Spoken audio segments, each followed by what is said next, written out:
बिस्मिल्लाहिर्रहमानिर्रहीम। लेक्चर का आगाज़ करते हैं हदीस नबी सल्लल्लाहु अलैहि वसल्लम से। हदीस पाक का मफ़हूम है, तुम में से बेहतर शख्स वो है जिसने इल्म सीखा और दूसरों को सिखाया। आलूमर अकेडमी, आलूमर साइंस अकेडमी की तरफ से मैं हूँ आप लोगों का मेंटोर तैमूर अकबर चिश्ती और मैं आप लोगों को फिज़िक्स पढ़ाऊँगा। आज हम लोग 10th क्लास का पहला चैप्टर, पहला लेक्चर स्टार्ट करते हैं, that is simple harmonic motion. पहले लेक्चर के अंदर मैं आप लोगों को बताऊंगा सिंपल हार्मोनिक मोशन क्या चीज़ होती है। Simple harmonic motion is the type of rotatory और ऑसिलेटरी मोशन। ये हमारे पास रोटेटरी या ऑसिलेटरी मोशन की टाइप है। रोटेटरी मोशन क्या चीज़ है? रोटेटरी मोशन टू और fro motion of a body about its mean position. Mean to say कि किसी भी बॉडी का अपनी वस्ती पोजिशन के इर्द गिर्द चक्कर लगाना, to and fro motion of a body about its mean position is called vibratory motion। तो अब हम देखते हैं इसकी types, examples. Motion of simple motion of mass attached to spring. दूसरी हमारे पास इसकी एग्जांपल है बॉल एंड बाउल सिस्टम। तीसरी हमारे पास एग्जांपल है मोशन ऑफ सिंपल पेंडुलम। आज के टॉपिक में हम जस्ट एक जो है इसकी एग्जांपल उसको डिटेल में डिस्कस करेंगे, वो हमारे पास है motion of mass attached to a spring. अब देखें, फर्ज करें हमारे पास एक टेबल है, टेबल को हमने दीवार के साथ रख दिया है और उस टेबल के ऊपर हमने एक स्प्रिंग रखा है और स्प्रिंग की एक साइड हमने दीवार में अटैच कर दिया है और दूसरी साइड पे हमने एक वुडन ब्लॉक मैथ जो है उसको बांध दिया है। अब हमने क्या करना है, इसको ऊपर फॉर एग्जांपल मैं अगर इसको यहां से पकड़ के इसको इस पोजीशन पे लेकर आऊं उस वुडन ब्लॉक को, तो ये रिस्टोरिंग फोर्स की वजह से आपस में ऐसे ऐसे मूव करना स्टार्ट कर देगा, बैक एंड फोर्थ, टू और फ्रो मूव करना शुरू कर देगा अपनी मीन पोजीशन के इर्द गिर्द। उसे बोल देंगे वाइब्रेटरी मोशन या फिर सिंपल हार्मोनिक मोशन। अब नेक्स्ट चलते हैं according to Hooke's law. Hooke's law के मुताबिक F is directly proportional to X। जो मैंने फोर्स अप्लाई की थी और इसने कुछ वुडन ब्लॉक ने जो डिस्प्लेसमेंट ट्रेवल किया था उस डिस्प्लेसमेंट पे डायरेक्टली प्रोपोर्शनल है। और यहाँ पे जो माइनस साइन आपको नजर आ रहा है, ये माइनस साइन होता है रीस्टोरिंग फोर्स का। रीस्टोरिंग फोर्स कौन सी होती है? फॉर एग्जांपल मैंने जब इसको उठा के वुडन ब्लॉक इस साइड इस पोजीशन पे लेकर आया और जो फोर्स इसको वापस लेकर आएगी अपनी मीन पोजीशन पे, अपनी वस्ती पोजीशन पे, उसे बोल देंगे restoring force. According to Hooke's law F is directly proportional to minus x। तो हमने क्या किया, जब प्रोपोर्शनैलिटी का साइन खत्म किया तो यहां पर कांस्टेंट k आ गया, यहां पर कांस्टेंट k आ गया। k हमारे पास है स्प्रिंग कांस्टेंट, x हमारे पास है डिस्प्लेसमेंट और F तो क्या है, F हमारे पास है फोर्स। ये देखिए F, अगर हमने यहाँ पे k की वैल्यू फाइंड करने जाए तो k is equal to minus F over x आ जाएगा। तो k हमारे पास आ गया, k is equal to minus F over x। और k की जो वैल्यू है वो हमेशा डिपेंड करती है स्टिफनेस ऑफ स्प्रिंग, मतलब के स्प्रिंग कितना सख्त है कितना नरम है। जैसे जैसे स्प्रिंग सख्त होगा वैल्यू चेंज कर दी जाएगी, जैसे जैसे स्प्रिंग नरम होगा उसकी वैल्यू चेंज आएगी। और उसके बाद जो फोर्स मैंने इस वुडन ब्लॉक पे या कोई भी जो ऑब्जेक्ट अटैच था इसके साथ उसके ऊपर जो फोर्स लगाई है वो हमारे पास है F is equal to ma। Newton के मुताबिक F is equal to ma। ये हमारे पास आ गई इक्वेशन 1, ये आ गई हमारे पास इक्वेशन 2। जब मैंने equation 1 F is equal to minus kx, F is equal to ma, मैंने क्या किया है इन दोनों को कंपेयर करने के बाद हमारे पास आ गया ma is equal to minus kx। अब यहाँ पे m इधर मल्टीप्लाई हो रहा है, दूसरे वाली साइड पे जाके डिवाइड हो जाएगा, यहाँ पे आके डिवाइड होगा तो ये हमारे पास आ गया a is equal to minus k over m साथ में x। अब ये वाली जो चीज है हमारे पास ये कांस्टेंट है, k हमारे पास कांस्टेंट है और m हमारे पास मैथ है। यहाँ पर भी वही मैसेज आया था, यहाँ पर भी वही मैसेज आया था, यहाँ पर भी वही मैसेज आया था, तो इसलिए हमारे पास जो मैथ है वो कांस्टेंट है। अब हमने क्या किया, जब हमने कांस्टेंट को खत्म किया तो प्रोपोर्शनैलिटी का साइन आ गया।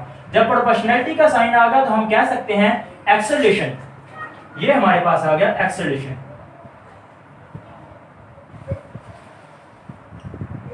तो हम कह सकते हैं acceleration is directly proportional to displacement.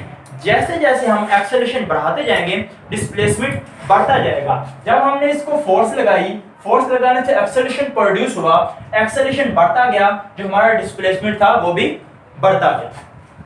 अब हम लोग मजीद इस डायग्राम की तरफ चलते हैं, मजीद फिगर की तरफ चलते हैं और इसको डिस्कस करते हैं। जब ये अपनी नॉर्मल पोजीशन पे था, जब अपनी नॉर्मल पोजीशन पे था, यहाँ पर फोर्स इसके ऊपर जीरो थी। फोर्स क्या थी इसके ऊपर? जीरो। ओ यहाँ पे है इसकी ओरिजिन पोजीशन।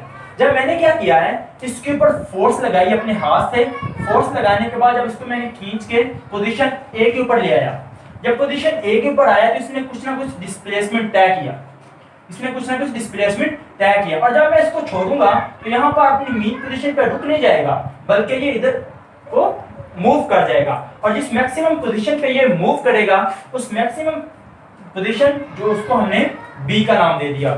जैसे जब मैंने यहाँ पे लाके इसको छोड़ा, जैसे जैसे ये इधर को आता जाएगा, इसकी स्पीड बढ़ती जाएगी, इसकी वेलोसिटी बढ़ती जाएगी। जब वो इस पोजीशन पे पहुंचेगा, मीन पोजीशन पे, ये वाला पॉइंट होगा जहां पर इसकी स्पीड जो है, जो इसकी वेलोसिटी है वो मैक्सिमम होगी। इस पोजीशन पे इसकी जो स्पीड है वो मैक्सिमम होगी। इसने इसको क्रॉस किया, यहाँ पर आया और ये कुछ देर बाद फ्रिक्शन आएगी, जिसमें एयर फ्रिक्शन हो सकती है। और एक वुडन ब्लॉक जो है, टेबल है, टेबल के ऊपर भी कुछ ना कुछ रगड़ खाएगा और फ्रिक्शन की वजह से कुछ देर बाद ये रुक जाएगा। जब वो रुकेगा, अपनी हमेशा मीन पोजीशन के ऊपर रुकेगा। अगर हमने ये देखना हो कि पोजीशन ओ से लेकर ए तक, फिर वापस बी तक और फिर ओ तक, मतलब कि एक साइकिल जब इसने कंप्लीट किया है, एक साइकिल कंप्लीट करते हुए इसे कितना टाइम लगा, तो वो हम टाइम फाइंड कर सकते हैं इस फार्मूले से। t = 2 पाई m/k के ऊपर अंडर रूट है। ये जो फार्मूला है डिटेल हम क्लास फर्स्ट ईयर के अंदर पढ़ेंगे, लेकिन बेसिक जो है आपके याद रखने के लिए हल्का सा इसका हिंट दे दिया कि टाइम पीरियड जो है हम इसको फाइंड कर सकते हैं इसका। ये आज हमने सिंपल हार्मोनिक मोशन को ओवरव्यू लिया। एक दफा आपको रिपीट करवाता हूं कि क्या क्या ये चीज थी। हमारे पास सिंपल हार्मोनिक मोशन टॉपिक है 10th क्लास फर्स्ट ईयर का, 10th क्लास का पहला चैप्टर। सिंपल हार्मोनिक मोशन ये टाइप है हमारे पास। किसकी टाइप है ये? वाइब्रेटरी या फिर ऑसिलेटरी मोशन की। वाइब्रेटरी मोशन क्या होती है?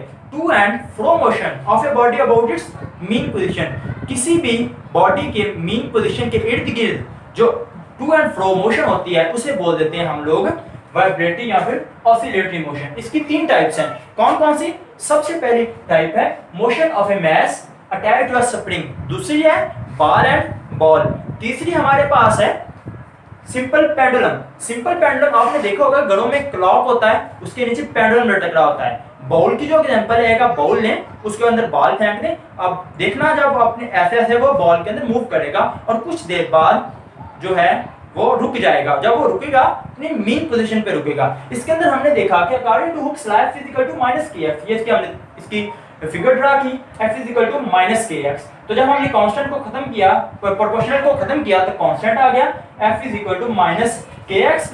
ये हमारे पास क्या चीज है? Spring constant. और स्प्रिंग कांस्टेंट की अगर हमने वैल्यू फाइंड करनी हो तो वो इस फार्मूले से कर सकते हैं, k = -f/x। ये जस्ट सिंपल क्या है, x से जाके डिवाइड हो गया। x हमारे पास क्या चीज है?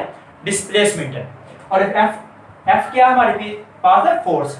अब जो मैंने फोर्स लगाई यहाँ पे, इसको वुडन ब्लॉक को साइड पे खींचने पे फोर्स लगाने से इसके अंदर एक्सेलरेशन प्रोड्यूस होगा। तो according to Newton first law of motion, F = ma। ये हमारे पास आ गया क्वेश्चन 2, ये आ गया हमारे पास क्वेश्चन 1। जब मैंने इन दोनों को कंपेयर किया तो हमारे पास आ गया ma = -kx, a m इधर मल्टीप्लाई इधर आके डिवाइड हो गया, a = -k/m(x).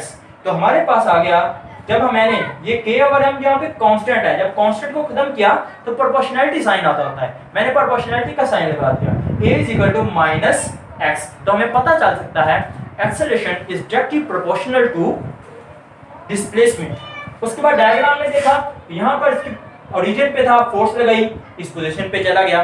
जब यहाँ पे मैंने छोड़ा, यहाँ पे रुकने की बजाय इधर को आ गया। जैसे मैंने यहाँ से छोड़ा, इस पॉइंट के ऊपर इसकी जो स्पीड है, जो वेलोसिटी है, वो मैक्सिमम थी। उसके बाद इसने अपना एक साइकिल कंप्लीट कर लिया और आहिस्ता आहिस्ता फ्रिक्शन की वजह से और फ्रिक्शन की वजह से ये रुक गया। जब रुकेगा तो अपनी हमेशा ये मीन पोजीशन पे रुकेगा। उसके बाद अगर हमने टाइम पीरियड फाइंड करना है एक साइकिल का, तो मैंने टाइम पीरियड फाइंड करना है एक साइकिल का, तो वो हमारे पास आएगा t = 2 पाई m/k। मतलब कि इसने एक अपना साइकिल कंप्लीट करते हुए कितना टाइम लिया, जब हमने बैक और फोर्थ इसको मूव करवाया तो इसने कितना टाइम लिया है। बहुत शुक्रिया।